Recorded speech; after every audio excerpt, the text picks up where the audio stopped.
വിചാരണ കോടതി വിധിക്കെതിരെ അപ്പീൽ പോകുമെന്ന് സർക്കാർ. നടിക്ക് പൂർണ്ണ നീതി കിട്ടിയിട്ടില്ല എന്ന് നിയമമന്ത്രി പി രാജീവ് പ്രതികരിച്ചു. സർക്കാർ എന്നും അതിജീവിതക്കൊപ്പമാണെന്നും ഉടൻ ഹൈക്കോടതിയെ സമീപിക്കുമെന്നും മന്ത്രി അറിയിച്ചു. ഇത് സംബന്ധിച്ച് മുഖ്യമന്ത്രിയുമായി രാജീവ് ആശയവിനിമയം നടത്തി. അർജുൻ രാജ് ചേരുന്നു വിവരങ്ങളുമായിട്ട്. അർജുൻ രാജ്, പൂർണ്ണ നീതി നടിക്ക് ലഭിച്ചിട്ടില്ല എന്ന ഒരു ആശയത്തിലേക്ക്, അല്ലെങ്കിൽ അങ്ങനെയാണ് പ്രതികരണങ്ങൾ വന്നുകൊണ്ടിരിക്കുന്നത് സർക്കാരിൻ്റെ ഭാഗത്ത് നിന്ന്. ഹൈക്കോടതിയിൽ, അടുത്ത മേൽക്കോടതിയിലേക്ക് കൂടുതൽ ശക്തമായിട്ടുള്ള നിയമ പോരാട്ടത്തിലേക്ക് കാര്യങ്ങൾ നീങ്ങും എന്നാണ് സൂചന, അല്ലേ?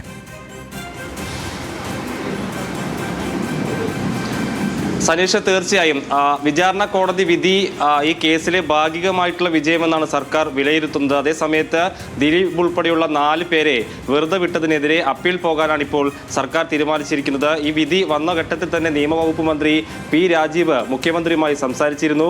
അപ്പീൽ പോകാനുള്ള സാധ്യത തേടിയിരുന്നു. മുഖ്യമന്ത്രി കൂടി നിർദ്ദേശത്തിന്റെ അടിസ്ഥാനത്തിലാണ് ഇപ്പോൾ വിചാരണ കോടതി വിധിക്കെതിരെ അപ്പീൽ പോകാൻ സംസ്ഥാന സർക്കാർ തീരുമാനിച്ചിട്ടുള്ളത്. DGPയുമായും ഇത് സംബന്ധിച്ചുള്ള വിശദാംശങ്ങൾ മന്ത്രി ചർച്ച ചെയ്തിട്ടുണ്ട്. അതിന്റെ കൂടി അടിസ്ഥാനത്തിൽ വൈകാതെ തന്നെ ഈ വിചാരണ കോടതി വിധിക്കെതിരെ അപ്പീൽ പോകാൻ സർക്കാർ തീരുമാനിക്കുകയാണ്. ഈ വിഷയത്തിൽ വെറുതെ വിട്ട 4 പേർക്കെതിരെയും നടപടി ഉണ്ടാകുന്നതാണ് ഇതിലെ നീതി എന്ന് വിലയിരുത്തുകയാണ് സംസ്ഥാന സർക്കാർ. മന്ത്രി സജി ചെറിയാൻ ഉൾപ്പെടെയുള്ള ആളുകളും ഈ വെറുതെ വിട്ട ആളുകൾക്കെതിരെ ഉൾപ്പെടെ വിധി കുറ്റക്കാരാണെന്ന് വിധിക്കുകയാണ് സർക്കാരിന്റെ നിലപാട് എന്ന് പറയുന്നു. അതിജീവിതയ്ക്ക് ഒപ്പമാണ് എന്നുള്ള നിലപാട് സംസ്ഥാന സർക്കാർ സ്വീകരിക്കുകയാണ്. നമുക്കറിയാം, ഒന്നാം പിണറായി സർക്കാരിന്റെ കാലത്താണ് ദിലീപിനെ അറസ്റ്റ് ചെയ്തുകൊണ്ടുള്ള ഒരു നയപരമായിട്ടുള്ള നിലപാട് കൂടി സംസ്ഥാന സർക്കാർ എടുക്കുന്നത്. അതിന് പിന്നാലെ ഈ ദിലീപ് ഏറ്റവും ഒടുവിൽ കേസ് അന്വേഷിച്ച ഉദ്യോഗസ്ഥയ്ക്കെതിരെ വരെ ആരോപണം ഉന്നയിക്കുന്ന തരത്തിലേക്ക് ഈ വിചാരണ വിധി വന്നതിന് ശേഷമുള്ള പ്രതികരണം അദ്ദേഹത്തിന്റെ ഭാഗത്ത് നിന്ന് ഉണ്ടായിരുന്നു. അതുകൊണ്ട് തന്നെ അത് കൃത്യമായി സർക്കാരിനെതിരായിട്ട് കൂടിയുള്ളൊരു നിലപാടായി